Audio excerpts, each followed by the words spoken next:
Here, there we go. And welcome to Prospecting Made Easy. I am James Festini. I'm a Southern California real estate agent, and I have been doing this since 1993. Each one of those Oscars back there, which actually I'm missing some, each one of those Oscars, just so you know a little bit of background on me. A lot of people do know me for prospecting out there. I do have a YouTube channel where I've been creating content for the last 10 years on YouTube, teaching and sharing. But my main job is selling real estate. As soon as I'm done with this webinar, I'm going to go out and I'm going to hit 100 doors, or actually 150 doors. And then I'm going to get on the phones and hit 150 prospecting contacts by telephone. Each one of those Oscars that I call them back there translate to about $300,000 in your pocket at the end of the day. I run me, and my wife is my transaction coordinator. I don't have a team. I don't have a massive advertising budget as far as like outbound lead generation tactics through the internet generating leads. What I do have is a tremendous amount of discipline. I don't even know if you can call it discipline. It's more like tenacity and fear of not doing everything I can before I leave planet Earth. So today, when I talk about certain numbers, I'm going to have to really hold myself back a bit, because what I do in the sense of telephone prospecting and outbound dialing, the numbers are just, the numbers are going to blow your mind. They're going to be, in many cases, discouraging, and in some cases, motivating.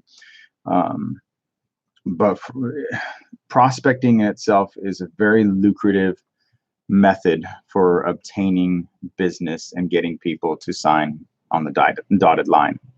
So let's go to the basics. There are two kinds of clients we have in this business: buyers and sellers. That's it. There's nothing else. An investor is a buyer, a flipper is a seller. It's just two types of individuals we're ever going to work with: people who want to buy property that we're the middleman to get them to sign, and people who sell property that we are the middle person, man or woman, that are going to get people to put their name on a contract, which 30, 45 days later we get paid.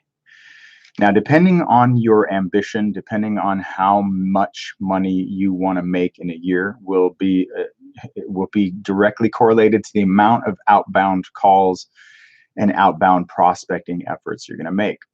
Now, this webinar is titled Prospecting Made Easy because I want to make it really stupid easy. Not that I'm going to make it, it's simple, but I'm not going to say it's easy. It's like picking up a heavy weight, but if you just get in there and train for it, you'll be able to lift it.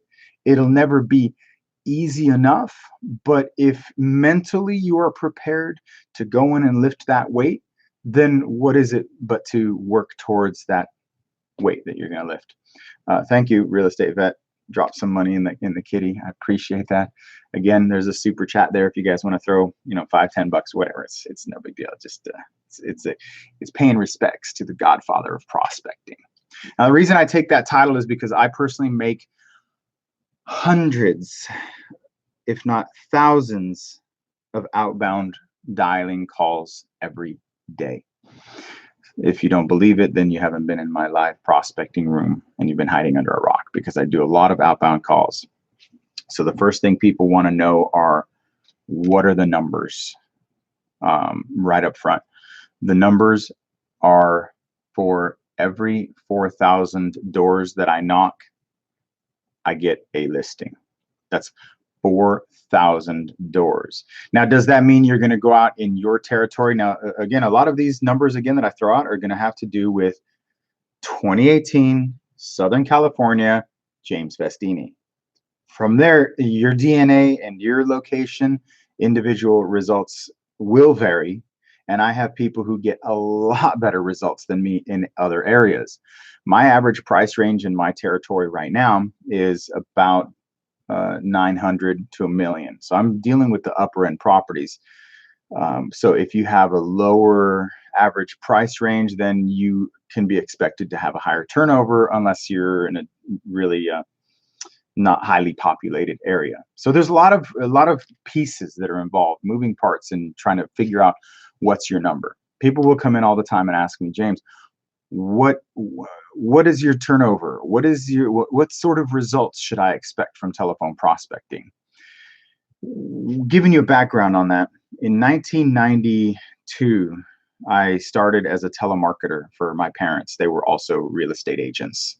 And I got my license in 1993. And as soon as I got my license, I broke away from my parents. I had bigger ambitions. There was sibling rivalry. It was long story short. I broke away like 4 or 5 months after being with them as a telemarketer, and then branched out. So I never had like mommy and daddy give me a database or set me up with anything. But what I did walk away with was a very large library of audio and video on cassette. Some of the classics, Zig Ziglar, Tony Robbins, Tom Hopkins, and Mike Ferry. Those were the only choices back in the day. Buffini, I don't think he was around. But what I'm getting at is, back in the day, the numbers were different. The expectations were different. I've always kept very close tabs on what the numbers were back then versus today. Back then, when you would call 100 telephone prospects using an outbound dialer or finger dialing, you would get about, you say you dial 100 numbers, 75 of them would answer, like blowing away what today is. So when you hear people say cold calling is dead, it is absolutely not dead. I can prove it because I've got listings from cold calling. But more importantly, the numbers now, cold calling is on, cold calling has fallen down a very large tree and hit every branch on the way down. And now it's laying on the ground, bloodied and bruised, but it is still there. It is not dead. Okay. It is just, it looks different, but the same. So back in the day, you used to be able to dial 100 telephone numbers and 70 to 75 people. I mean, it was really, on a bad day, it was 50, but you could get outbound calls very fast. I had machinery back then. I don't think I implemented an automated type of dialing system till like 1999. With the Gemini 2000, it was like a double dialer.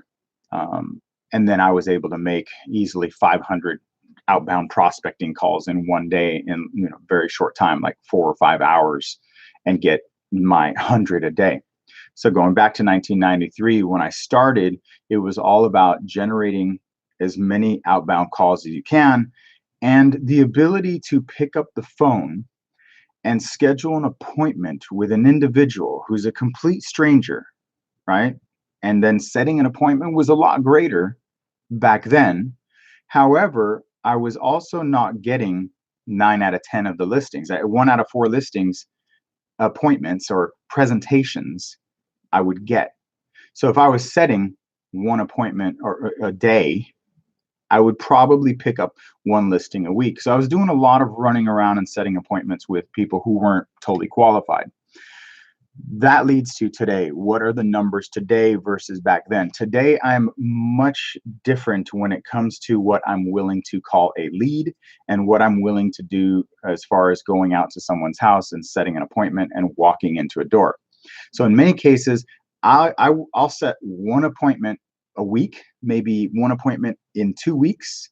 But if I go out on 5 appointments, 6 appointments a month, I'm getting 2 to 4 listings a month. Now you got to consider 2018, James Festini, Southern California, inventory's low, price range is higher. So I'm still pulling the $250,000, $300,000 in your pocket, but the expectation for generating listings is different today. And so each one's going to have to be very different in how you judge it. Going back to prospecting and the 2 people that you're going to be able to communicate with for prospecting. Now we're talking about buyers and sellers. Let's just assume you're not prospecting for buyers. I don't prospect for buyers. If I pick up the phone and talk to someone and they say, no, I'm not interested, I'm a renter, I don't open up a dialogue to say, oh, are you thinking of buying? I just don't do that. I'm not out there hunting for buyers.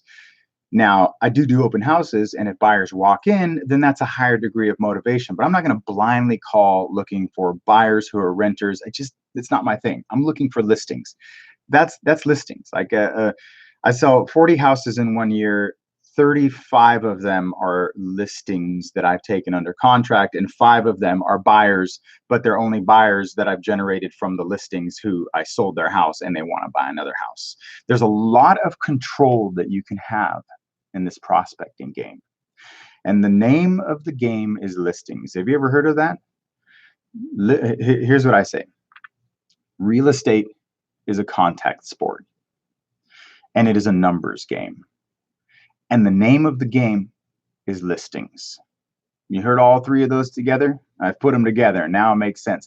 Listings are the name of the game, and this game is a contact sport, and it's a numbers game.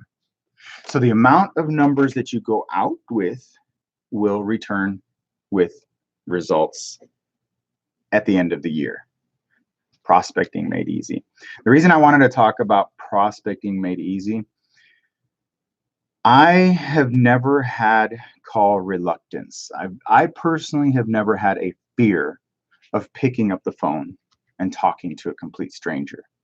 And I'm assuming that the majority of you are not like me, where you do have this reluctancy, where you have this fear, where you have this hesitation that maybe I'm not interested in picking up the phone and talking to a complete stranger. I'd rather die.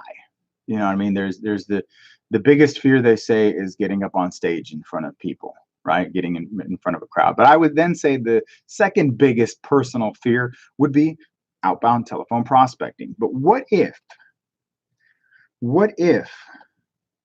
it was easier? Would you reach out?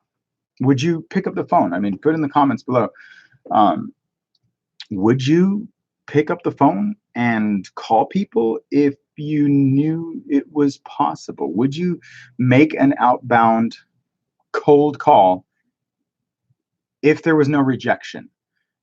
That's the word, rejection. That's a tough one, man. Rejection, personal rejection, or financial rejection, whatever you want to call it. I think the root of the fear is rejection and the fear of the unknown when it comes to telephone prospecting. Well, I've got 2 options. I always like to break it down as simple. 2s and 3s. That's how I do it. We're talking about a buyer and seller. So now we're going to go to a seller.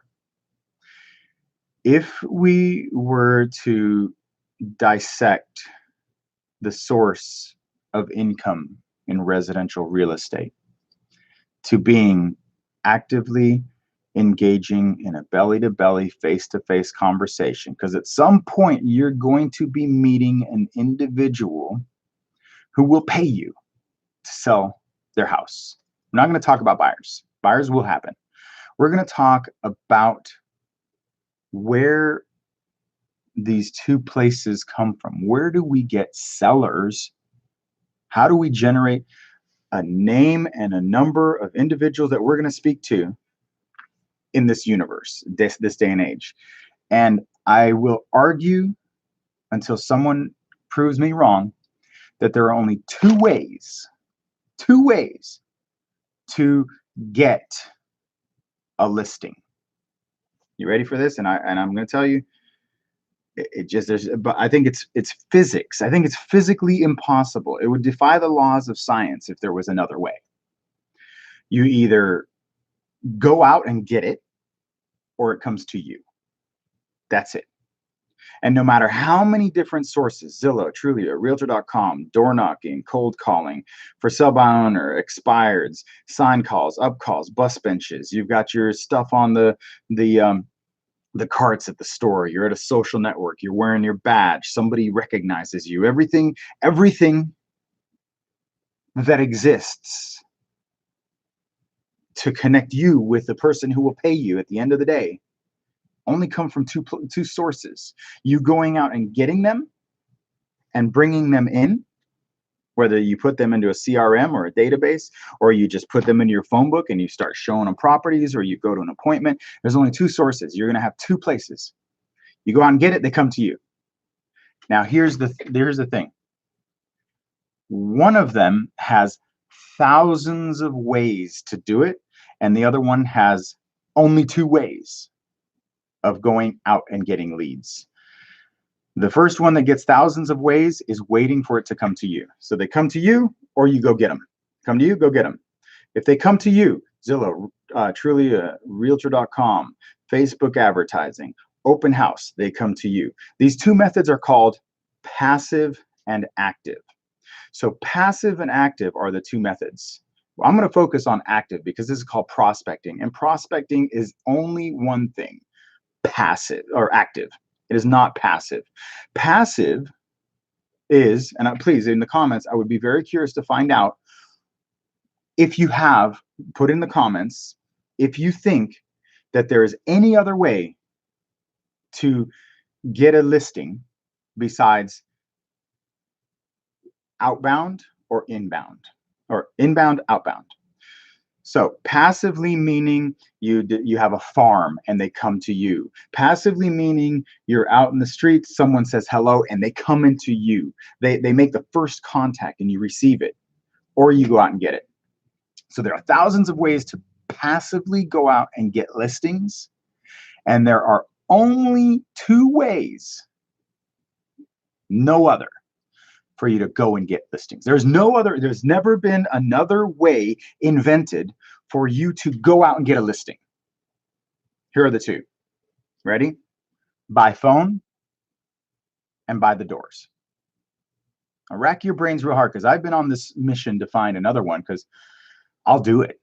Like, if you can show me a way to go out and get, like, I'm here 9:30 Monday morning, I'll do whatever it takes to feed my family within legal and ethics.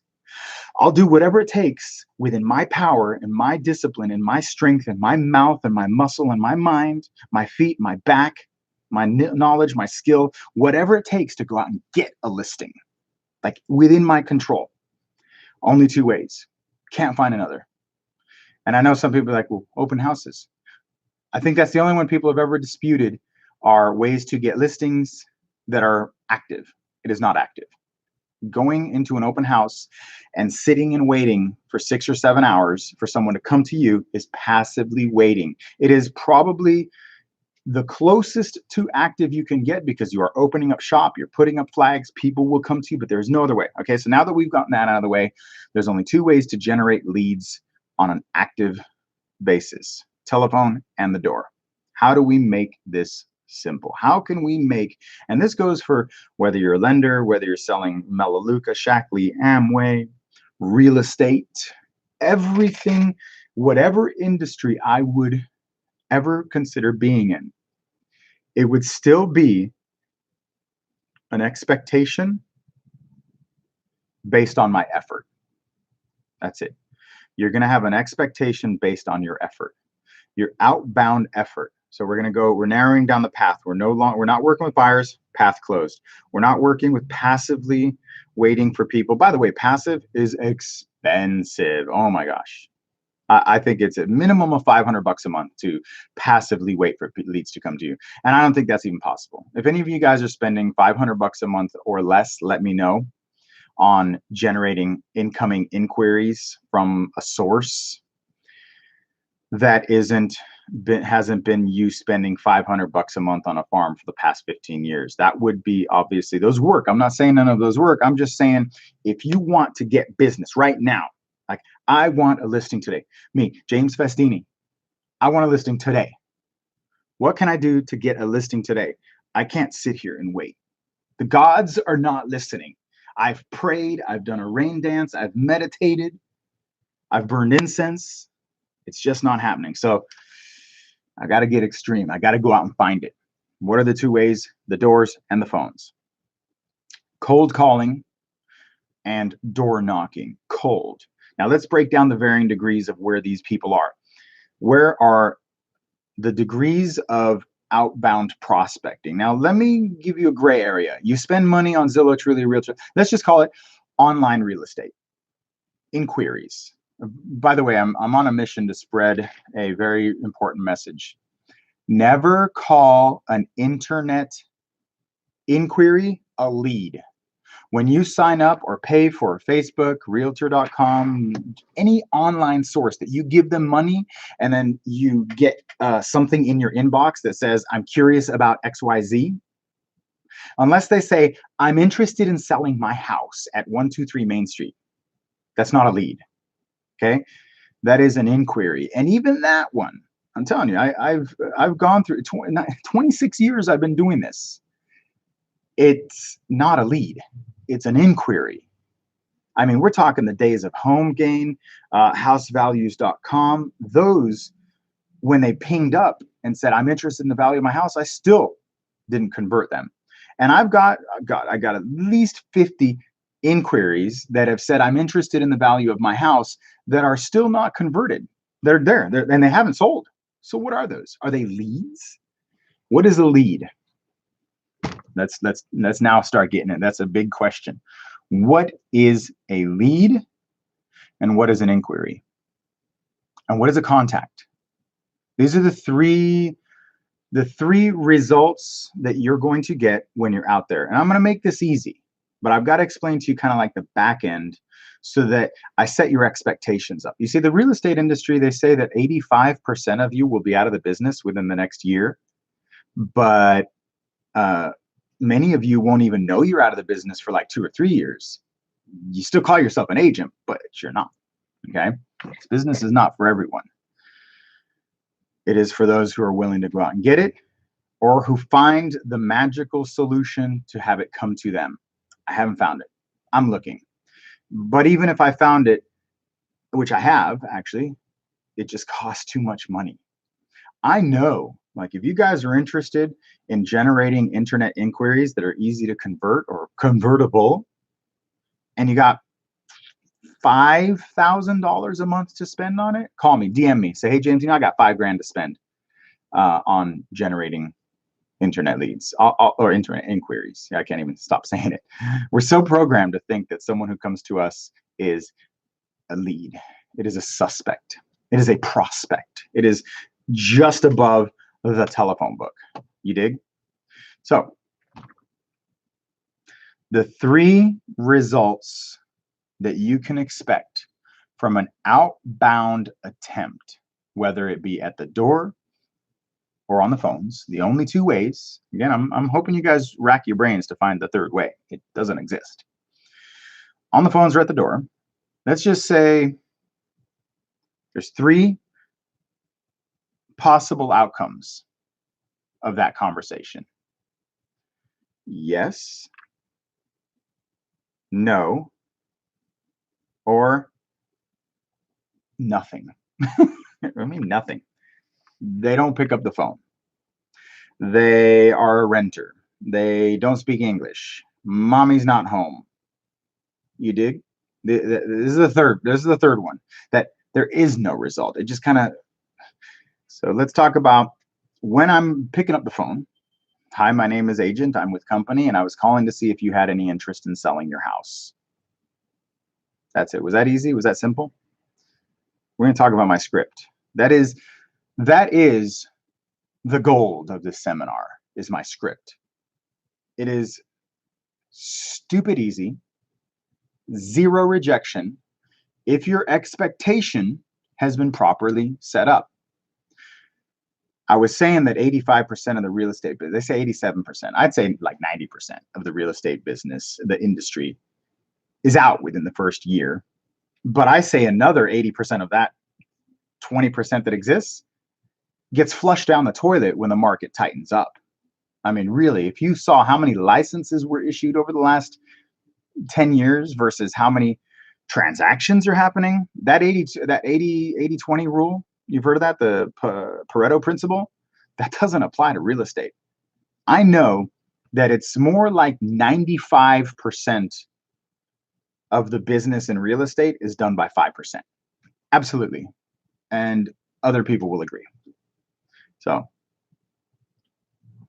don't kid yourself. The rules change in the industry. There's a big money and there's a lot at stake. I have mastered it. I've made it simple and I've made it under my control.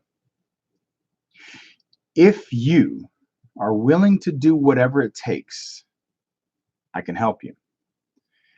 But you have to empty your cup. You see, I believe the real estate industry has such a high failure rate because okay, let me back. There was this episode of Tom and Jerry. Remember the cartoon with Tom the cat? No relationship to Tom, the real estate sales trainer, but very similar because Tom and Jerry was the mouse. So the episode starts with an egg rolling down a hill from a duck. And the egg of the duck lands under Tom Cat's butt. And the egg hatches, and out comes this little duck. You got to watch it. It's exactly what my message is when it comes to the failure in the real estate industry. It's called imprinting. The genetics, the DNA, the first spark, the first flame that got you into this business, and where that first spark and that first candle and where it led you through the darkness, and the first person you find can make or break your industry based on what they tell you and what the reality is and what it is about expectations. So I'm going to tell you about this story, but the moral of the story is expectations and imprint. You ever heard of imprinting, where sometimes they'll say, hey, don't touch that baby bird because, the mama bird will smell your hands and then they'll neglect the bird. That kind of imprinting. We're talking like evolutionary imprinting. It's deep, man. I think about this a lot, but it'll make sense once I tell you.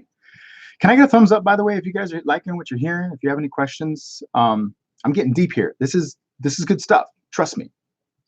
I'm leading into something of value because I expect a lot from you, provided that you are willing to work really, really hard. Look, if you're not willing to work really, really, really hard, then this isn't for you. This is going to be hard work, right? But as far as I'm concerned, to me, hard work is construction, like carrying cement on your shoulders. That's hard work, right? Chopping fish at a fish plant. That's hard work. This is easy, man.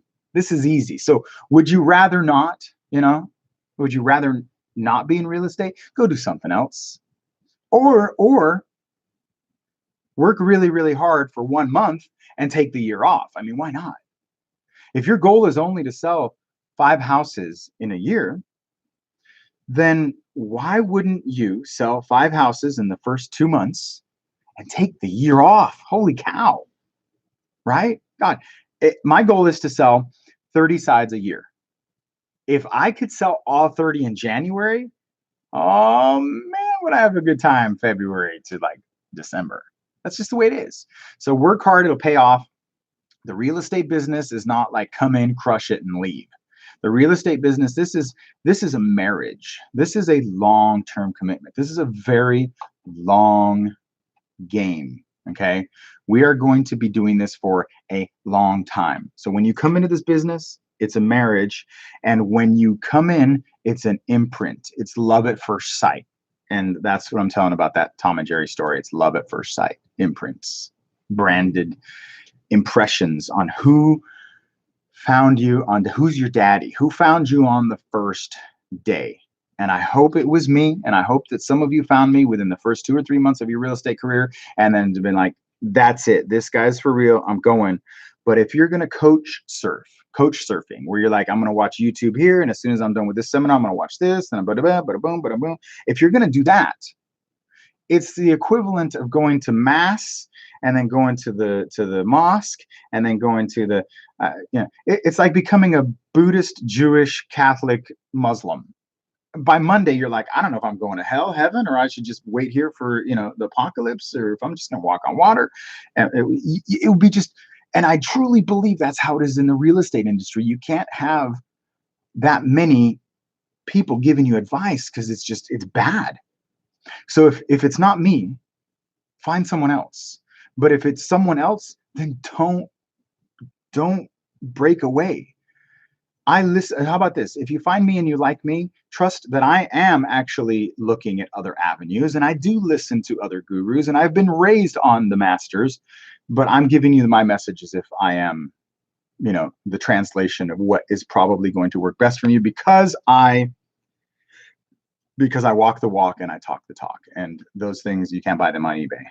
If you can, then I've lost like a couple of them. So I got to go on eBay and buy. But it doesn't matter. Look, here's what I'm getting at. There's three results that you're going to get when you're outbound prospecting. Yes, no, or nothing.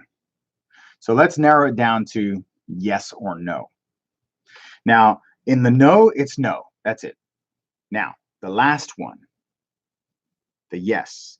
The yes comes in many different flavors. I'll show you. It comes in, and it sounds like no sometimes, right? It's an artificial no with a little bit of, 1% juice. It'll sound like this. No, nah, not right now. Not at this time. Nah, no. What's your name? How did you get my number? Well, maybe next year. You hear all of those. You've heard all of those. If you are rejected by someone who says no to you, you got to get over it. You're going to be, it's not rejection, by the way.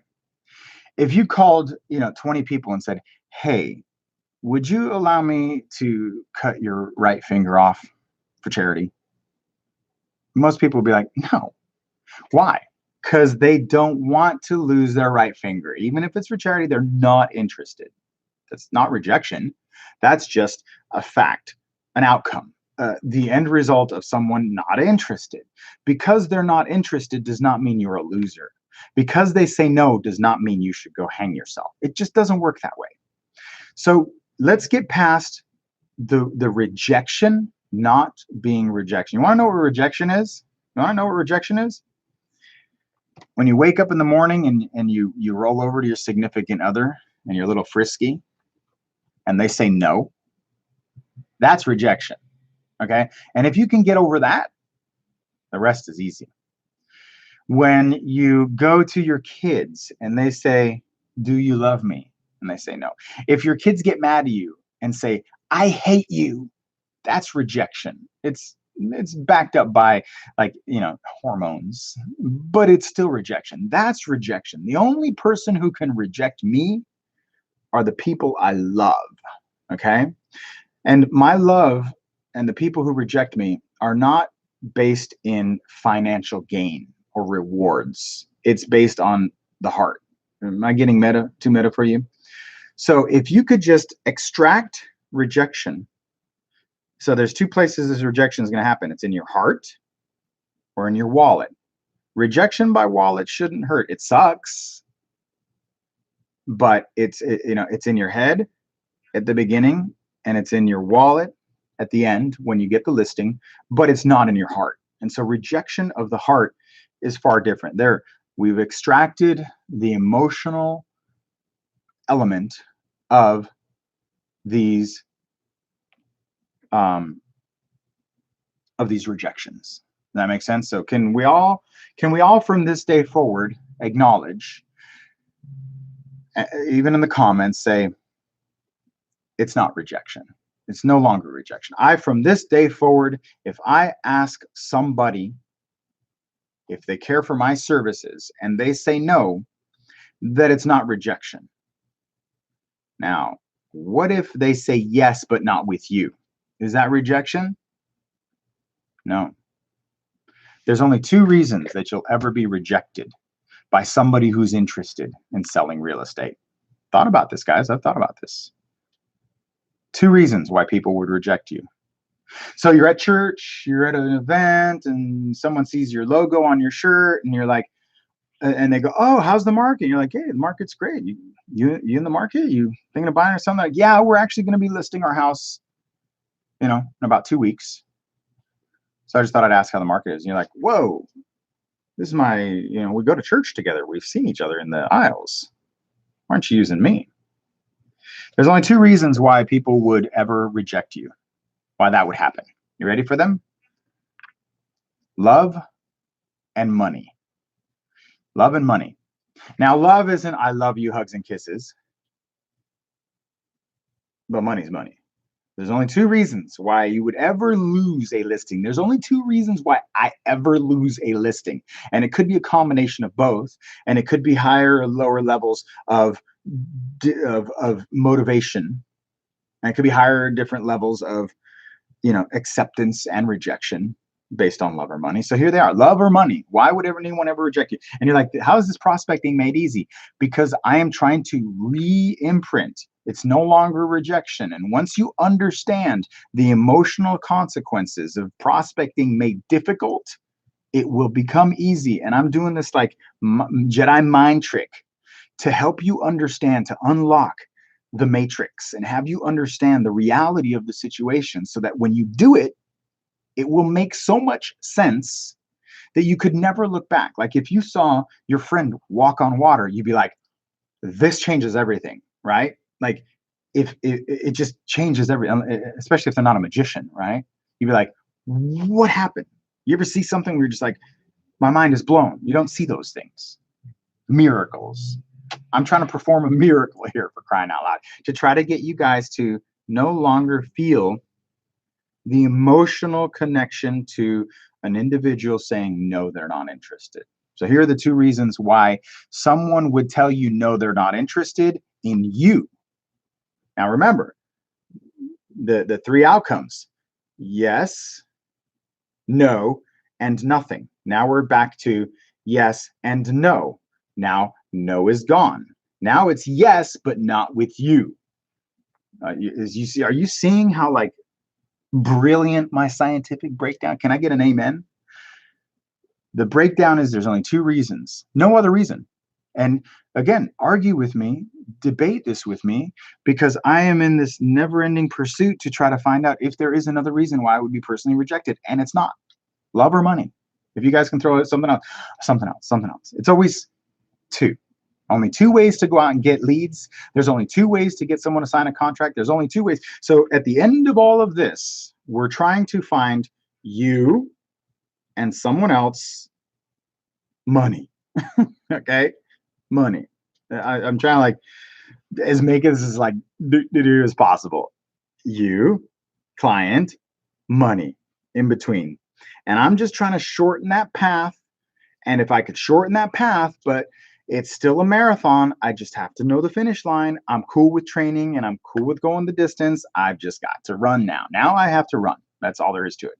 I want to get to the finish line. Is a marathon. Let's go. How do I train? How do I lead up to it so that I get faster and faster and faster doing this? That's where I come in.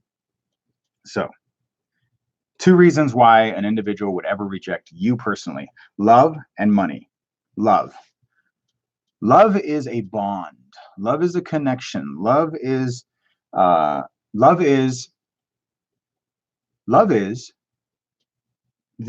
local real estate agent. Thank you very much, Kelly. By the way, thanks, guys. There is a thing called Super Chat that if you guys want to give me an amen and like actually pay tithing or pay respects to the Godfather of prospecting, you can drop $2, $3, $10, $100. If this is changing your mind, if this is changing your life, it's got to be worth $1 or $2. I'm not begging for money here. I got my own money. But if this is like, if you want to give me an amen, I'm passing around the hat. Now's when I pass the hat. If it's not changing your mind, not changing your life, just wait. I would hope that that's my ultimate outcome. And then thumbs up, also do that. Like even a thumbs up is like one of those free, like, preach on, brother. I would hope to at least see like 10 more thumbs up. Anyhow, let's get to the two pieces of the element. Love or money. So love is going to be a homeowner is listing with the real estate agent who is in the neighborhood. That's love. Now, that's not I love them, but there's an emotional connection, a sense of security, a sense of bonding that says, I feel comfortable. I feel comfort in giving it to them. So love is comfort. Love is security. Love is a connection that doesn't involve money, because they could hire the local real estate agent who's been dropping off notepads, and maybe they just feel guilty because they've been dropping off notepads. Maybe it's someone at the church, right? Someone at their, someone who's on their kid's football team. That's love. That is like a bond. You following me? It's a bond. Now, that's love. whether it's by farming, or even love could be as simple as, and as like non-significant as someone, thank you Ryan, as someone who comes in and says that they found them online, right? An online inquiry came in, the homeowner in your, the one person, and you've just been rejected. How did they find that agent? How did they find that agent? How did I not get that listing? What was their love connection that overpowered my church connection, let's just say, or sphere of recognition is what I call it. So now we're talking about the connection in love. Now we're talking about money. Money's only one thing. Money's money. They offer a higher price on the sale of their property, or they offer a discount commission. That's all. Now, this also could mean I'm going to do drone photography. I'm going to spend more money on it.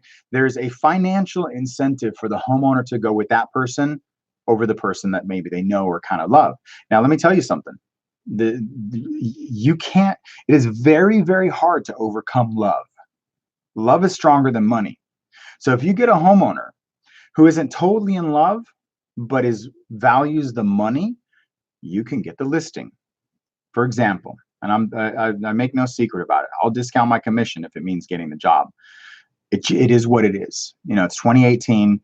Getting 6 and 7% commission is an anomaly, and it's common, but it's not.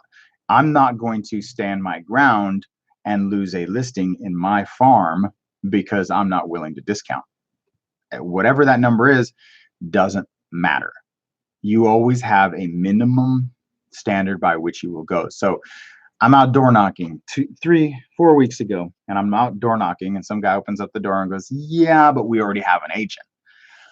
I'm like, "Okay, great." I deflect, and we're going to talk about this in the last quarter here of scripts and dialogues, because that's where you're looking for, is the scripts and dialogues. So I go to the door, and the guy goes, "No, but we have an agent." I say, "Okay, great." I deflect.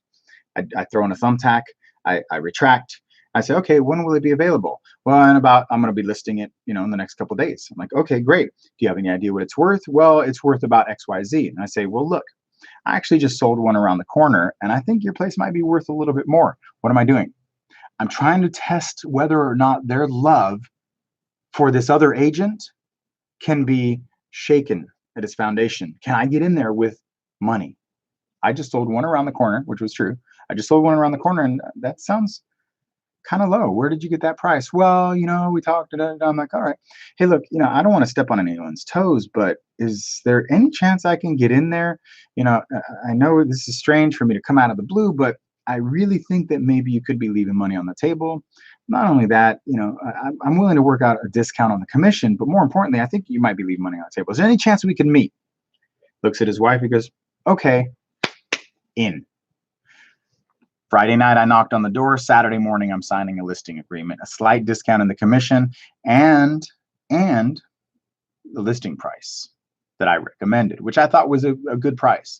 Now, you can't do this if the price is out of line. And Rob's coming in there and saying, "A race to the bottom helps no one." And Rob is one of, I know that some people would disagree with discounting commissions, and I'm not going to be the one to change the discount model. And I'm not going to be the one who's going to be able to change the fact that our tools and our resources have been compromised. And if it means I'm going to be beaten out by someone else because of commission, I just won't do it. I'll have to do it. Now, there is a minimum standard by which I will do it. And I know that they could find it for less from someone else, but I'm not going to be the one that's going to go to that low of an extreme. There is a threshold that is an acceptable minimum in my territory. And if I'm fine with making that, again, it's $700,000, $800,000, $900,000 properties, you got to do what you got to do to feed your family. I would rather sell real estate than stand that ground. But I know, Rob, I know this is sore subject for you, but buddy, it's sales, and there's still minimum standards. It's not like I'm doing it for free. I know Rob and I contend with that. So anyhow, what I'm getting at is, if you get the listing, whether it's love or money, and you actually obtain the contract by outwitting the competition, whether it has to do with negotiating on the fees, or bonding with them, assuring them that you are the better person for the job, you will ultimately win the contract. So let's go back to the telephone prospecting made easy. If the end result is going to be yes or no, the variation of yes is what we're looking for. So here's where it gets really simple. We have a minimum failure rate when it comes to asking a question that is a yes or no question. So if you make it a simple question, if you go into the individual and you say, hi, and this is my script. Hi, my name is Agent with Company, and I was calling to see if you had any interest in selling your house. That's it. Now, some people have a fear of rejection based on this concern that they're interrupting someone. If you're worried about interrupting someone or being smarmy or being sneaky, or if that is your fear that you're annoying, you're gonna have to get over that. How do you get over it? By being as fast and courteous as you possibly can. You get in there, ask the question, get out. That's it. Get in there, ask the question, get out. So, hi, my name is Agent with Company. I was just calling to see if you had any interest in selling your house. No? Well, thank you very much. Have a nice day. That's it. So for those of you who are in there thinking that no is a rejection when they're not interested in selling their house, I've removed that from the table. This is done. The only option for you to approach these people and get the listing is to listen for a variation of no that means maybe. Okay? If there is a variation on the way they answer no that gives you this sense that maybe there's something behind that no that suggests that they're thinking about. So here's how it works.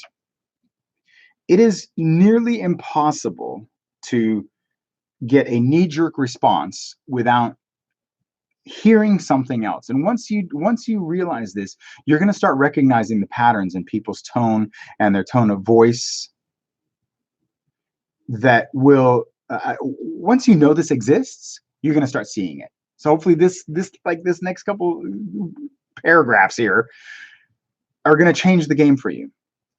If you ask that question exactly how I ask it. Hi, my name is Agent with Company. I was just calling to see if you had any interest in selling your house. Same thing at the door. Hi, my name is Agent with Company. I was just wondering if you were thinking of selling your house.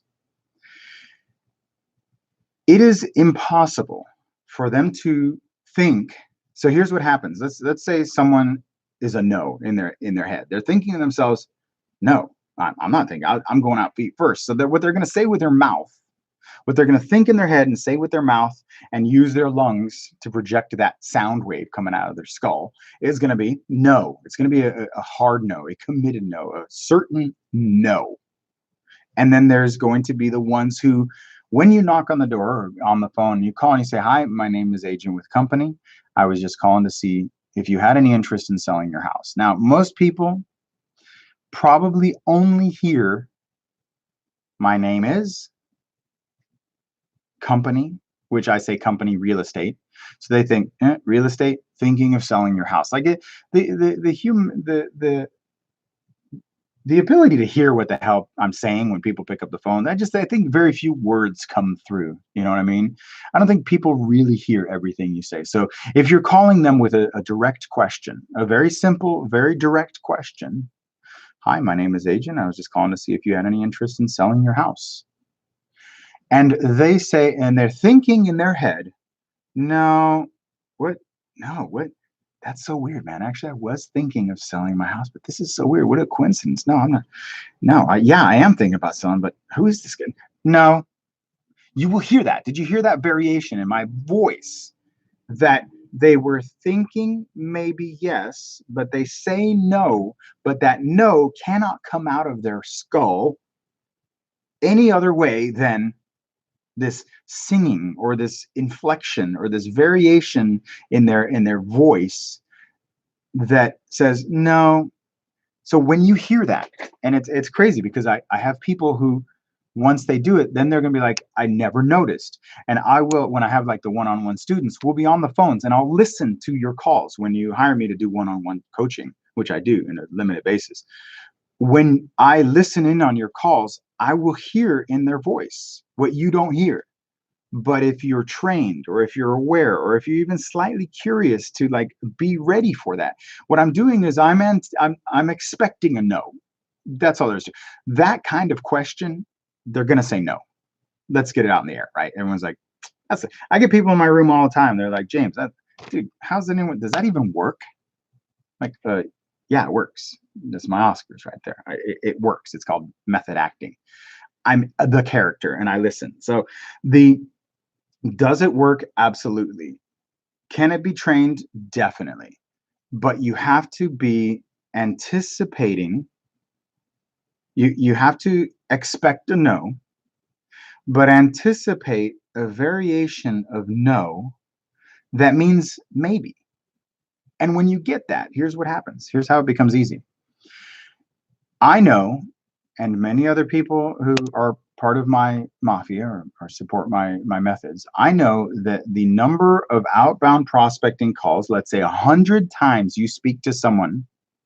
Now, what is a contact? Let me backpedal a second. A contact, because when I say 100 contacts, I'm not saying you dial doot, doot, doot, doot, doot, doot, doot, ring, ring, ring, no one answers. That's not a contact. A contact is a contact is this and no other. A contact, people ask me this is a big one. A contact is somebody who can say yes, but maybe they don't. I'll repeat that. A contact, whether it's at the door or on the phone, a contact is somebody who can say yes, but maybe they don't. Meaning they say no, but they could say yes, but they say no. That is my definition of a contact. That means if, the daughter answers the phone, but they say no, they said no. They can say yes, they can say maybe, but they said no. I don't know whether it's the daughter or not. I don't identify with my script the individual on the other line. The data is just not good enough for me to screw myself out of it. So when I use my script, people have asked before, do you say, hi, Mr. Jones? Well, if Mr. Jones is Mrs. Jones, but it sounds like a Mr., you lose. You're already on the defense. My script is extremely on the offense, but it's offense. And then when they give me their answer, I'm still like defense. I'm still not offense. And the traditional real estate scripts and dialogues, whether it's expired for sub-by owners or called, it's purely offense. Go in there and kill, kill, kill. Go in there and get the lead. Go in there and get the appointment. But if you do that, you'll find that often you're going out on listing presentations that are not listings. Trust me, I did that for like the first 20 years of my career. I would set 5 appointments a week. Every time I can go right now and set an appointment on the phone and then get to the house and find out they're not interested.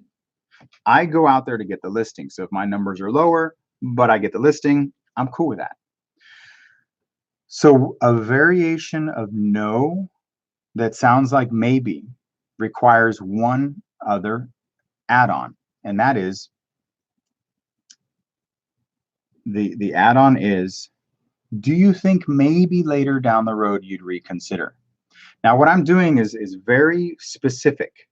I'm going out there and I'm saying, hi, my name is Agent with Company. I was calling to see if you had any interest in selling your house. They've put up a wall and they've said, no. Now, I've seen through that fake no. Now, if they say no, I say, okay, thank you very much. Have a nice day. Hi, my name is Agent with Company. I was calling to see if you had any interest in selling your house. No. Oh, thank you very much. Have a nice day. I'm pushing through them. I'm looking to get 100 contacts during the day. I know based on people that I know who do the outbound calls that for every 100 contacts they make, they will generate 3 individuals who say maybe. I mean, this is all over. You'll get this. I've listened to people make the calls.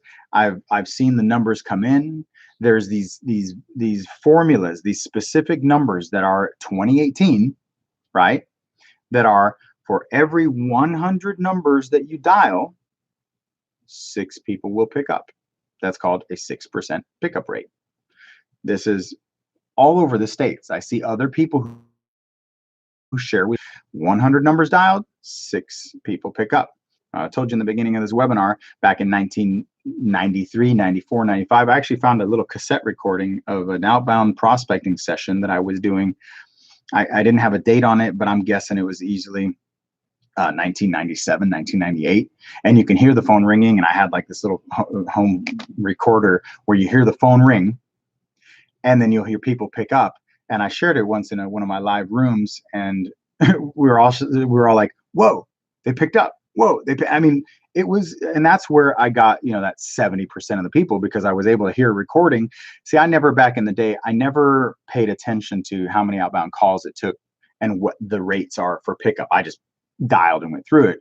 But when I heard that recording, and it's like a 2-hour recording of me prospecting, I could hear how many people were picking up back then versus now. That's why I say cold calling is not it's not dead, and it's not in a coma, but it's pretty beat up. I mean, to get, dial 100 numbers and have 6 people pick up, if anything, just a prediction of the future, I would say that telephone prospecting is on its last legs. Like when you start getting below 3% pickup rates, which, maybe within the next 2 or 3 years, with the evolution of like caller ID blocking, now, many of these phones now are coming out with like built-in spam likely. Now there's ways around that, and there's ways you can manipulate it, but there's going to be a point where it just 1% pickup rate. And once we get like 1% pickup rate and we're on the phones for 3 or 4 hours, it's over, man. These door knocking days are on, right? And that will be the end of that. I'll feel bad for Mojo because those are really, that helps. So the script is simple. The outbound prospecting method is massive amounts of numbers. So if I help you in setting your expectations as to what you can expect by picking up the phone and calling individuals, if you know that if you sat down right now and used my script and picked up the phone and said, "Hi, my name is Agent with Company. I was calling to see if you had any interest in selling your house," and you said that to 100 people who pick up the phone, and then one of them goes, "No," you follow up with that lead in, that defense I was talking about. You walk up, they're defensive. They say no, that's it, move on. They say no, that's it, move on. They say maybe, now it's a little bit softer. You go back in there and you retract. It's almost as if you're saying, "Okay, I'm done with this. This is the dialogue that's going on in my head, and this is what I believe they're feeling in that conversation, because this is how it always ends up. If they are interested, 9 out of 10 times, I will hear it." No, I hear it all the time. Like it works. Like you'll hear it in their voice. You'll see it in the door, even more door knocking. It's even more effective because you will see it in their face. You will see it on their body language. But when you reach out to them and you say, "Hi, my name is Agent with Company. I was calling to see if you had any interest in selling your house," and they go, "No, not right now." That tells me there's something behind that voice. So what I do is I'll retract. I'll pull back. I'll step away from the offensive movement and say, "Well, do you think maybe later down the road you'd reconsider?" That to me is saying I'm putting it away from the moment that these people are like, "Oh, telemarketers, man. I can't say yes, that's for sure, man. I'll be all over it." No. And then I say, "Well, you think maybe later down the road you'd reconsider?" I'm disassociating it from the present of from the prospecting call and the salesperson trying to get them to let's just stop this conversation now and let's push it into the future. Do you think maybe later down the road you'd reconsider? Here's the next thing. They're going to say, "Well, maybe this or that or the other." Something will happen. If it is a false positive, you'll get them say, "No, not right now." All right, then they're gone. Or if they go, "No, not right now," on the second, "You think maybe later down the road you'd reconsider?" "No, not right now." All right, well, do you have any idea what it's worth? I mean, would it help to know the value of the property? So now I'm going back in and I'm really getting a second. Do you have any idea what it's worth? Would it help to know the value of the property? Now I'm kind of going around the back door and saying, "Well," and I'm not saying it in these words, but I sense your uncertainty. Would it help if this was in the equation? Like, "No, I'm not interested." Okay, then you're gone. So you picked up on a false readout, you saw a blip on the radar, it was nothing, an anomaly, you keep moving. But now here's what happens. 3 times out of 100 times I do this, if I knock on 100 doors, 25 people will answer. Out of those 25 people, I will get one individual every hour. And I've done it live before, live studio audience. Every hour, I will generate a dialogue with an individual exactly like this. I've been doing this since 1993. It works. The numbers are, it's a lot harder and it's a lot more work and it takes a lot longer, but I assure you, if you just drill into it, it will work. Okay, there are people making money in this industry picking up the phone and telephone prospecting. Everybody's got a different way of doing it. I'm teaching you my way of doing it. I feel there's not any rejection involved with this. I only sense a slight feeling of rejection or disappointment when they interview me and they pick the other guy. That's, that happens. That's just how it works. But if you go in there and you say, hi, my name's Agent with Company, I was calling to see if you have any interest in selling your house. And they go, well, maybe later down the road. All right, well, do you have any idea what it's worth? Now we can go in and try to capture their name. Or we already have their name, we already have their address, right? We're dialing. We have their name, we have their address. Now we go back in and we say, well, do you think maybe later down the road, yeah, maybe. Well, do you have any idea what it's worth? The reason I ask that question is because I want to obtain their email address. I want to be able to send them a CMA or a market evaluation. I want to be able to provide them value and start building that relationship. You see, outbound prospecting, whether it's by phone or by door, this is longer incubation periods. And I've seen it before in a couple studies where it starts making sense when the media says it, even though I've been saying it for a long time.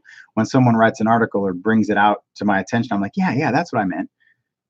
The act of lead generation, whether it's through passive methods or active methods, now because of the evolution of technology, people are starting to do their homework a little bit earlier. Right now, back in the day, 1990s, in the early 2000s, when people decide to sell their house, they call an agent or they find, and then it happens because there was really no research process or investigation process. There was no internet where they can be like, oh, let's consider moving to here. Back in the day, you couldn't just like, oh, well, let's think about moving to this other area and start doing your back end research, because you would literally probably have to get in a plane or get in a car, drive somewhere, and then be obtained as a client or a listing or a prospect lead at an open house, or they would call on an ad. But I think that we'll call it the incubation period for individuals who are interested in a real estate transaction has grown dramatically and has made it so that we now have to look at this as if we're not going to go out and make an outbound call and get a yes, because we are trying to capture these people in the early stages of the game. And I've had it happen before where people watch me live prospecting, like, hey, I'm in here, dude, when are you going to get a yes? I'm like, I'm never going to get a yes. If they say yes on the phone to my question, it's either because they're messing with me or they're already listing, or like within 48 hours of listing. Seriously, there's no reason people go, well, yes. They just don't do that. But they will say, well, no, not right now, because in their head, they're like, yeah, actually, we're talking to Tom, and Tom is going to be coming over next week. And yeah, we're listing. So they'll say, no, they're going to reject you, or they'll say, yes. Oh, okay, great. Do you have any idea what it's worth? Well, yeah, we've talked to an agent. Now we're talking a whole nother thing. Now you got to play with the love and money factor. And so, I never finished my story about Tom and Jerry and the imprint and the expectations that you guys should have. So in the story of Tom and Jerry, Tom cat, Jerry the mouse, there's a duck egg that rolls down a hill, lands under Tom's butt. Tom's sitting there, the duck hatches, and the duck comes out and looks at Tom cat. He doesn't know he's a duck. He goes, mama. And so Jerry is off to the side. Jerry the mouse is off to the side, and he looks at this duck come out of Tom, and he knows Tom is going to eat the duck. Tom is not a mommy. Tom is a cat. Cats eat ducks. So Jerry the whole cartoon is Tom and Jerry, the old school cartoon. Tom cat the entire time is like making recipes, sharpening knives, boiling water, trying to cook them because he's got one agenda: eat the duck. Jerry, that's me, by the way. Jerry is watching this duck start with the wrong impression, the wrong imprint, the wrong expectation, the wrong idea of what telephone prospecting is, the wrong idea of what door knocking is, and that you should spend thousands of dollars on passive lead generation strategies when you truly in your heart would be willing to do something else, but you just feel like mama is steering you right. But there's this thing called, I am not making money and this isn't working, but gosh, everybody else thinks that this guy is a great guru and it all makes sense. And I feel much more comfortable doing this than actually like going out and hustling and grinding and looking for real estate sales. This is the whole reason why I think the real estate industry has such a big problem, and it is they're not being told the truth up front, and their expectations are not in line with the reality. So if I tell you right now, based on the few people who follow what I'm saying, who can back up what I'm saying is true, outbound prospecting, 100 contacts by phone, you will speak to 6 people. That's all there is to it, an average. Now, some people get 13% pickup rates, so you might get 13. I know some people who pick up the phone and they get yeses. I'm seeing in the comments here, I've taken 2 listings this month from saying yes on the initial call. That's crazy, right? It's clearly working in some areas, not in my area. So as I say, all of these scripts and dialogues, they all kind of work, and they all work in different territories. You've just got to not have this expectation that it doesn't work based on some webinar you went to that says cold calling is dead.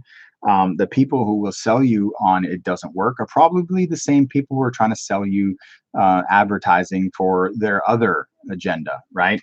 Whether it's like buzz pages or online lead generation courses or Facebook advertising, all of these things that you're being sold will never, they still don't have as much power and potential as just getting up and doing it. And if you can get past that sentiment that prospecting is hard, like it's hard, and the rejection is difficult to accept, if you can just flip that switch, flip that mindset and say, you know what, it's not rejection. They're rejecting the idea of selling their house. It's not them saying no to me personally because of they don't like whatever. And even if they say yes, but it's not to me, it just wasn't my opportunity. Maybe you can get a sit down at the table, maybe not. But even the fact that you get to the point where someone says yes, but not you, is enough to tell you it's there. Like you see it. It's like going fishing, throwing out a line and getting a bite. That's enough for me to know, hey, stay right here in this patch of the lake. And if you get another bite and you get another bite, it's possible you might get a fish. And if you reel in a fish, it worked.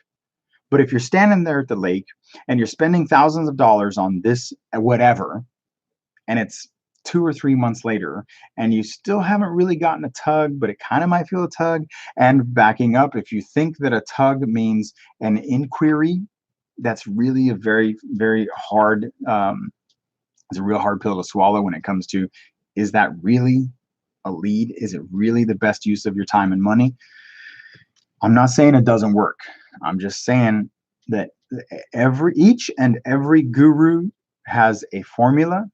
Every one of their systems will work. I am comfortable with what I'm doing if I'm willing to work and pound the pavement and hit the doors, and if I'm willing and I'm not afraid of going out there and making the outbound telephone prospecting calls, then this also works based on actual results. One other thing that I would like to mention about other gurus, and I try not to, is check their stripes. Make sure that they actually have been in the business. There's a lot of people who will argue and say, well, you know what, James, you don't have to have been a real estate agent to be a great coach. To which I say, where did you get that crazy idea? And then someone will answer me, well, James, a lot of great coaches in the history of the game, they'll throw out a sports analogy. They'll say, well, such and such, I think Bill Belichick was in the NFL, right? And he's a great NFL coach. But what you don't understand is that using that saying that you don't needed to have been a real estate agent to be a great coach, I don't believe applies to real estate. Because when you compare these coaches who are great coaches The coaches are made by the athletes. The athletes are the stars of the show. The coach just directs them properly.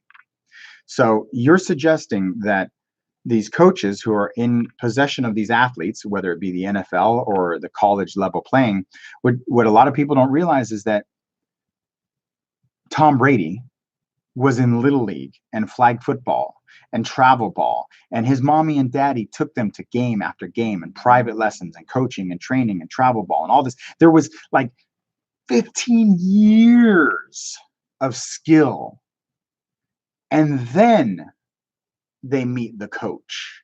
And so when the coach is in possession of talent, and again, you don't get that high in the ranks unless you're talented. So the pool of talent has already been eliminated 5, 10 years ago before they got to that level. Does this make sense now? Are you guys like seeing the light? Does this make sense now? How you can't say that? Now, I'm not saying, for example, I don't know, Tom Ferry, he's never sold real estate. I'm not saying he's not a good coach. I'm saying in order for it to work, you have to have had some raw talent, something inside of you that can get you there. And then his methods will work because you are talented and you have skill or you have tenacity, you have something else in you that isn't, that puts you in that upper echelon of potential. But the fallout rate of the individuals who come into the game, it doesn't translate like that. You've got to be able to you've got to be realistic in your expectations. And I mean, if there's one message at the end of this webinar, and I'll go through the questions. If you have any questions, I said prospecting made easy. I've seen questions like, where do you get your numbers from? That doesn't make it easy. You know where you get your numbers from. I'm going to go through the comments and questions in a second. Then I got to wrap it up. I got doors to knock. I want to sell some real estate today. So what I'm getting at is, again, please put your questions in there. I will fly through them. What I'm getting at is, if not me, if you don't want to follow my system, that's fine. Follow a system. If there's one mistake that I've made that I wish, if I could go back into 1993 when I got my real estate license, if I can go through a time machine, there's one message I would have said to myself that would have changed the entire game of what I'm doing. And I would have said, plant your roots and don't move. That would have been the one most important message. You see, I was very spread out in my territories. I've moved. I've reinvented myself from ground zero, like parachuting into brand new territories, and reinvented myself as a productive agent 5 times that I know for sure. Probably another 2 that are kind of whatever, close enough. But I've gone in and like started all over again. New zip code, new territory, new area code, new county, right? You've got to stay firm planted. The other thing I would have said to myself, my previous, if I'm going back in time, I would have said, a lot of the things that you are doing don't matter. Although it would appear as if it's work, it might not be. Meaning that busy work is not work. Checking the status of your Facebook page, checking the status of your website, checking the algorithm, putting an ad into whatever, that's not work. Yet it's not work in the sense that the work I'm willing to do happens between the hours of 9 a.m. and 8 p.m. And if you're prospecting, if you're really doing it, then the other work that I'm talking about that looks like busy work could be done 8 p.m. to 9 a.m. Like those hours. If those are the things that if you are doing something that could be done after 8 p.m. and before 9 a.m., it's probably not lead generation. And as I said in the beginning of this webinar, real estate is a numbers game. Listings are the name of that game. And this is a contact sport. And if you're willing to go out and accept asking that question, hi, my name is Agent with Company. I was calling to see if you had any interest in selling your house. And they say no. Say, all right, thank you very much. Have a nice day. And you leave. If that's not rejection, to me, that's not rejection. No? All right, thank you very much. Have a nice day. If I go to the door and someone says, you son of a, how's that rejection? I never met the person. That's just, they're not nice people. That's not rejection. That's just trolls. They exist. They're out there. But if you go out there and you get on the phones and someone goes, you son of a, that's not rejection. That's just Nasty person. Thank you very much. Have a nice day. It's always thank you very much. Have a nice day. Thank you very much. Have a nice day is the diffuser of all bad vibes when it comes to prospecting. If you get someone who says, I'm not interested, thank you very much, have a nice day, that's it. That's not rejection. You're thanking them for considering it and you're leaving. Done.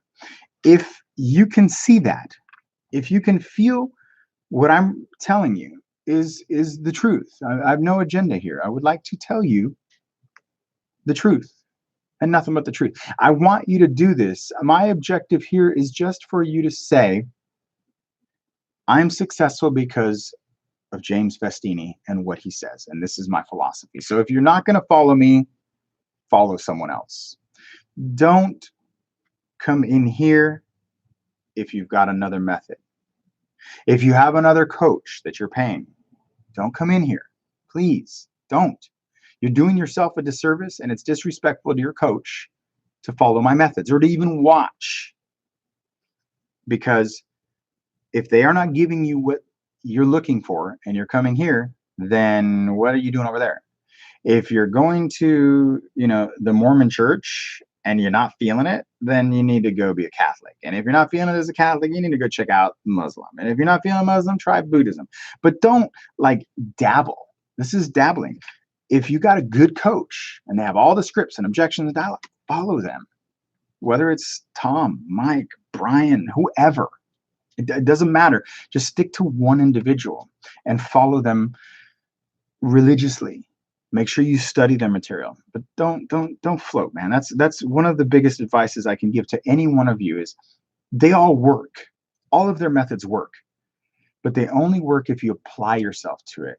My method works, but it can't be a hybrid. It's only going to create confusion and exceptions to the rule. Well, I like this, but I don't like that. Don't bother, man. Go, follow someone who has your best interest in mind and commit to it. So as far as the scripts and dialogues, keep it simple. As far as the outbound lead generation, whether it's at the door or on the phones, if your expectation is I'm going to knock 100 doors, I'm going to ask that question, and I expect somebody behind that door to say maybe. Once you go out and you do this, once you go out one day and you make those outbound calls and you set a measure, if you set a method, if you say this is my thermostat by which I will measure my success, you can't do it based on James Festini, and you can't do it based on the number one agent in town. I put out a new video for those of you, by the way. I have a system called the Festini Mafia. It's $50 a month. And every day of the week, I deliver you in a platform. It's like a university, a classroom, where every day you log in and you get today's lesson. Today's lesson, I talked about comparing yourself and how you should not compare yourself to the number one agent in town. You're not going to do it. You could become the number one agent in town, but they are not the standard by which you say what your potential is. Not that it's unhealthy. I'm just saying, if you're going out there and you're saying that you want to beat the number one agent, and the number one agent has been in that territory for 20 years, and this is your 5th year in the business, you're going to have to work 4 times as hard just to catch up with them, but they'll still keep ahead of you. And you're going to have to probably spend 4 times as much money as they've spent over the course of 20 years to catch up. So it's a race that they've already begun. How are you going to beat them? You can't. Unless you work harder, smarter, and spend more money, or just use them as a motivating tool, but don't use them as a measuring stick of what your potential is. Same with I had a one-on-one student who came in, she says, oh, well, everyone's getting so much this and that. I got, this guy makes 100 sides a year. She's talking about one coach, that she goes, James, this isn't working for me. I don't understand what the numbers are. It's not, your system isn't working. I'm like, let's see your numbers. Well, we looked at the numbers and they weren't up to snuff. I said, okay, well, that's part of the problem. You're not doing enough. I tell you what works for me. And if my method is 100 doors a day and 100 calls a day, if you're not doing that, then I can't show you what works. It'd be like going to a personal trainer and walking in there and saying, I want to be as fit as you. They're years ahead of you. especially if they're ripped. Even if they show you like a before and after photo, they're still ahead of you, and they will still be ahead of you. But they're going to tell you, eat this, work out like this, and maybe in a year from now, you'll be almost there. You could be, with a tremendous amount of discipline and effort, you could be there, but I'll still be ahead of you. But if you come back to the personal trainer in a year and go, hey, it's not working, he's going to be like, how is it not working? It's working for me. What's going on? And we'll look into it. Maybe there's genetics, maybe there's DNA, maybe there's dialogue, maybe it's, male female thing, maybe you're too tall, maybe you're too short. But it's going to be like, hey, here's what works for me, and I have no reason to steer you wrong. I want you to succeed. That's why you're hiring me as a trainer. Let's look at your diet again. Let's adjust these things and see. But please don't use me for motivation, but don't use me as a measuring stick, because I'm too far ahead of you. You can't race. You're not at the same starting line. So why would you think that you'll get to the finish line at the same time? Just don't do it. It's going to be discouraging. So this one-on-one was like, well, this person's selling 100 sides a year, and I want to do that. I'm like, okay, let's go back and look at the number one agent in your territory. How many do they sell? The number one agent. Well, the number one agent sells 50 sides a year. How are you thinking that you're going to sell 100 sides a year when the top agent is doing 50? It's just, that is an expectation not based in reality. You can look at the number one and say, he's doing 50, so maybe I can do 50, maybe I can do 60. But double in, like, okay, this guy's been there 15, 20 years. You've been in the business 3 years. When did you think this was going to happen? How, what, like, logic? But it's this instant gratification. It's the age of now. I click something, it gets to my doorstep by tomorrow. You can't. It's got to be tremendous patience, and you got to lay a foundation of, like, I know this is going to work because I see it's working, but you can't. Everyone, individual results may vary. Everyone's territory is going to be different. I got a guy in the room right here who says that they go in there and they pick up the phone and they get like 15% pickup rates. How can I compare? I wish I had 15%. Can I go in there? And if James went into his territory, would I be the number one agent with that? I don't know. I mean, I know I would be doing great, because what I do is a foundation that you can take anywhere. It's duplicatable in any market. And that's why I teach it, and I have so much confidence in it, because I didn't invent this stuff. I didn't discover this, right? I'm like, I'm Christopher Columbus, right? Right. I'm Amerigo Vespucci. I didn't discover America, but I'm going to lay claim to the name of putting this together and putting these states and these methods and these ideas and these scripts and dialogues and saying, this is possible, guys. This is nothing old. This is nothing new. It's been around, since Alexander Graham Bell made the first telephone prospecting call. Hello, Watson. Yeah. You think it's selling your house? Nope. This is going to be really good. So let's go over if you guys have any questions, I just want you to know, again, real estate outbound prospecting is super simple. That's why for so long I have been, where's my mouse? I have been sharing it with you to show you it's possible. It's probability selling. If you make enough calls, you will get people who say maybe. How many calls? I don't know. People come in here all the time. They're like, what are your numbers? I'm like, once you get to a certain point, let's say we brand new in the real estate business, I pick up the phone and I call, and you call for a whole year straight. How can you say that the leads that you're generating today, that is, you can't go in there. It's a snowball effect. So the only factor that makes my formula precise and reliable is that I've been selling real estate since 1993, and in 2016 I moved into a whole new territory, and I've been televising this and broadcasting this on Facebook and YouTube, and I've been documenting the process, so that the only way to truly get an answer to that question is for you to pick up and move, go down, and accurately calculate what your results are. But I found out that once I was here and I landed, that after 4,000 doors, I got a listing. And then 2,000 doors later, I got another listing. So what is that? Do I get a listing every 3,000 doors? Do I get a listing every 4,000 doors? And then on my 7,000th door, I got another listing. So do I get a listing every 2,500 doors, every 4,000, every 7,000? Because what happens is you'll generate a lead, and the incubation period makes it impossible, not impossible to track the source, but impossible to, not even impossible. It makes it harder and harder to say, if you do this, this is what you will get. Only because I can say, if I do this, this is what I'm getting. If you do it, this is what you should get. But only you can find out what your threshold for success is. Once you set that bar, once you say, you know what, I make 100 contacts, I get 3 people on the phone who say maybe, there it is, 103. Try it tomorrow, you make 100 calls, you get 1. You're like, maybe it's not. You make another day of calls, it's 100, no, you get 4. You're like, okay, so it kind of starts averaging itself out. But I've known by observing other people who knock on the doors, the numbers are this. At any time of day from 9 a.m. to sunset, 25 on average doors will open.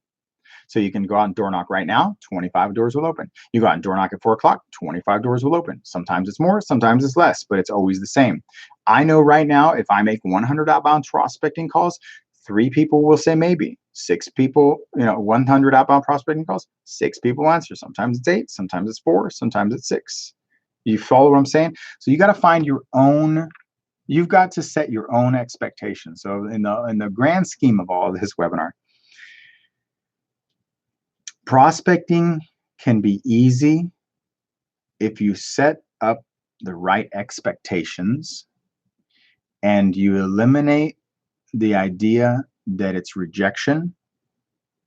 But the only way you can be rejected is, again, if your expectations are out of line. If you expect to go out and knock on 100 doors and get a listing, and you don't, that would feel like rejection. But if I go out and knock on 4,000 doors and I get a listing, my mindset is it works. You go out and knock on 4,000 doors and you get 2 listings, your mindset will be it works. And you get them faster than me. I'm not the number 1 agent on the planet. I've had a very good career of selling lots of real estate, over 25 years doing the same thing, just the grassroots fundamental.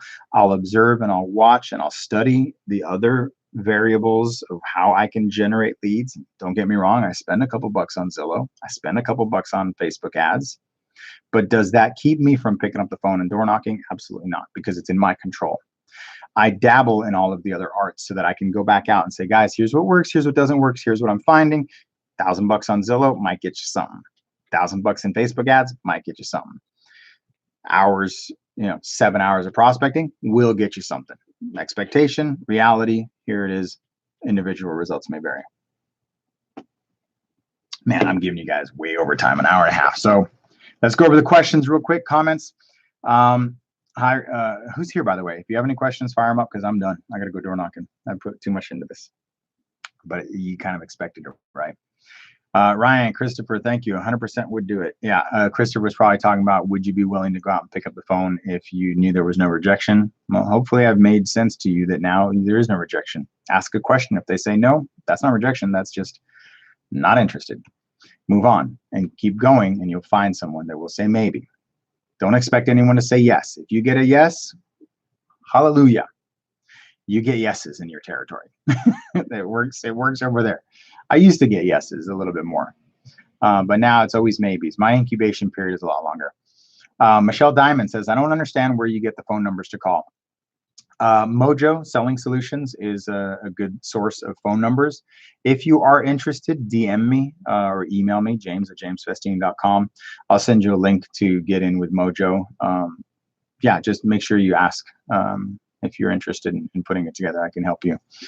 Let me see. If you're not willing to work, it won't work. Yeah, Adam, you know it, man. I'd like to sell 30 a year by June and take the rest of the year off. Hey, right on, James. Sell me one of those. What? It's no longer rejection. Numeric Capital Solutions. It's no longer rejection, man. Just commit. It's no longer rejection. Kelly, thank you. Real estate vet. Ryan, education plus motivation times activation is transformation. Yep. Put in the work and it'll work. Already addressed that. Taking listings. Abbas says he's taken listings from people who have friends, and I charge 7%. Good for you. It's not common. And you'll see if you want more listings, you might have to negotiate your commission. That's all there is to it. Abbas, good on your superstar. Thanks. But what I meant is discounting commission is not the only option. No, discounting is not the only option, but sometimes it is the only option. And you have the choice to walk away, and that's fine, because people like me will take that listing and sell it and make money.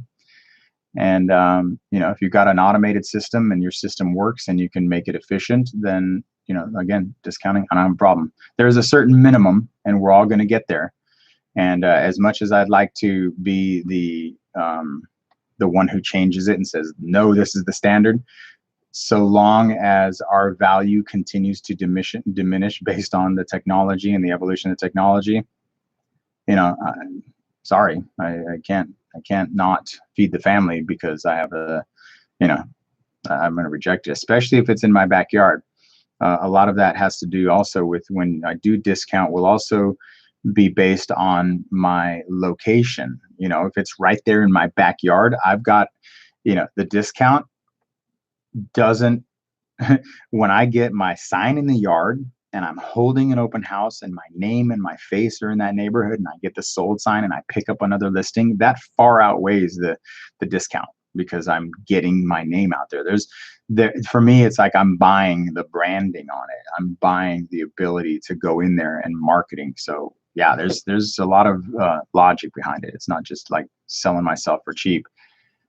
I work for that. I work to offset the negotiation of that commission by marketing efforts, and it pays off.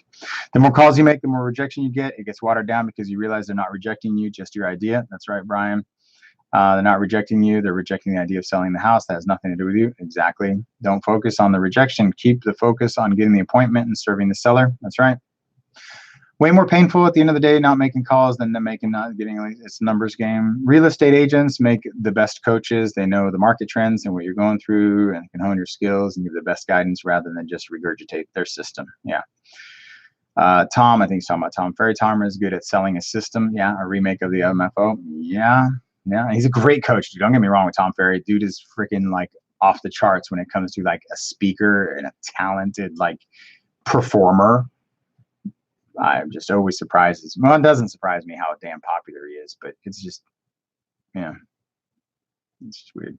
James, how do you print your marketing paraphernalia at home or at Service Kinko Staples? What color laser printer do you recommend? I have office machinery, so I just print whatever. It comes down to, it's all about the paper that you use. So if you use, higher quality paper, then the printer really doesn't matter a whole lot. It's all about the paper. But like Vista Print and all those, you can do it too. And Kelly, you're part of the Festini Mafia, so I think somewhere in there you should have seen the quality of the paper I use, both on the flyers. I think I have a bag of it right here.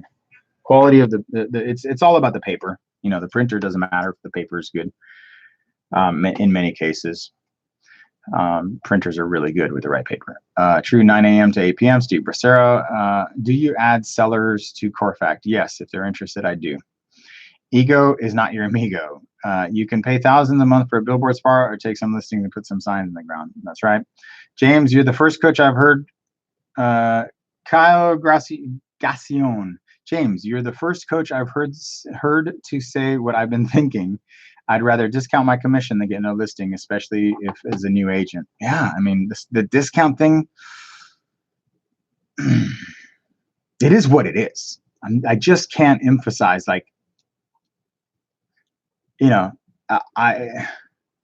is what it is, man. I won't do 3%. It just won't happen, because I can look at the MLS and I can take a snapshot of what everyone else is offering and do the math and say, that's the standard, regardless of what other people are telling you. If you start putting your foot down and say, I'll take no less than, then you will walk away from business. And I'm not in the habit of walking away from business. I just won't do it. I have walked away from listings that say a minimum. I did it 2-3 weeks ago. I had an expired. I got to the door. I sat down, and they said someone else will do it for X. I said, I can't do it. Like, there is a minimum. And I said, I can't do it, but let me show you. And I have all the scripts. I got all the talent and the scripts and dialogues and how to show them this, show them that. But when people like have a number in their mind, no matter what you tell them, that's it. Either, what do they say? It's either F or walk. So yeah, man, it's a tough one, but oh, and by the way, my average price range is like 900,000. Seriously, I do the same job for like 100,000 or 200,000 for 900,000. Come on, right? They did it for 5. I was trying for 7. Wait, let me backspace. Kyle, yes, thank you, Kyle. Hopefully, I've converted you over to the mafia. Drink the Kool-Aid. Kelly says, thanks. Mark says, you can't sell what you don't have, is what someone told me recently, and I couldn't agree more.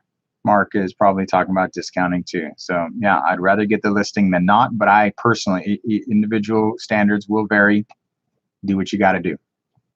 I refused to discount once 2 years ago on a $415,000 listing, and another agent came in and sold it in like a week. I was broke too. It still stings to this day.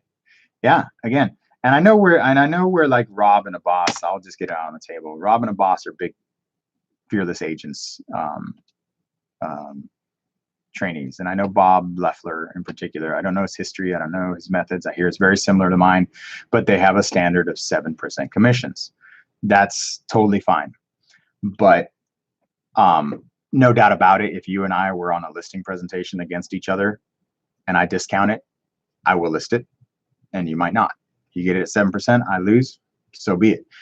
But it's not that, it's a psychology and it's a standard by which everyone says. I think right now, personally, the minimum standard in the industry across my board is probably 4.5%. Not saying that I take 4.5%. If my minimum is 4.5%, no. But if it is a $1.5 million listing in my backyard, like I'm door knocking door to door, and the homeowner goes, look, James, I like everything you got to say. Will you do it for 4.5? Otherwise, I'm going to list with someone else. Am I really going to turn down $30,000? No. You tell my kids that. you tell my car payment that, and they'll be like, what's the matter with you? I have a goal of turning over, I have a goal of selling X amount of real estate a year. And for me, I'm worth 7%. I'm worth 10%. Will other people pay that? No. Sometimes, maybe. Sometimes, no. The $1 million listing I just picked up, she calls me twice a day, by the way.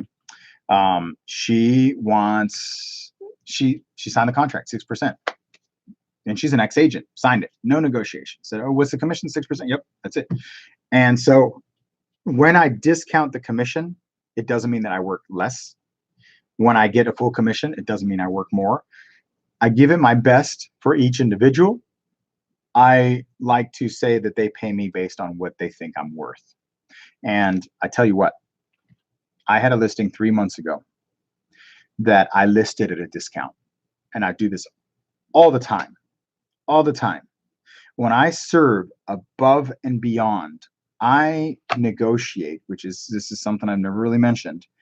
I renegotiate my commission when I'm negotiating. So if I get them more than they're asking, for example, that listing that I got, I had to do it at a discount because I was up against 3 other agents, and I had to do it at a discount. Not my lowest, but I had to discount it.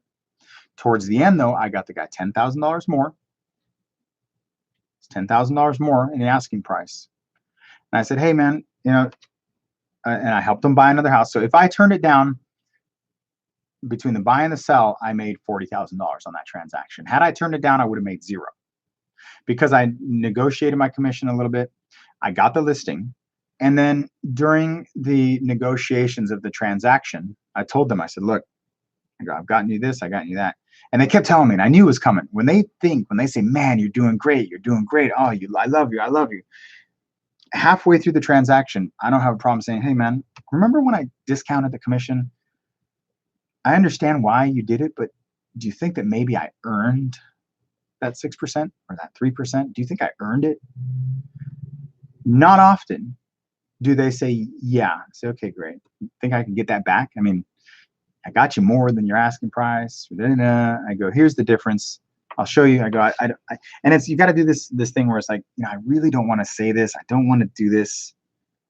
And I want you to get me wrong, but I discounted the commission.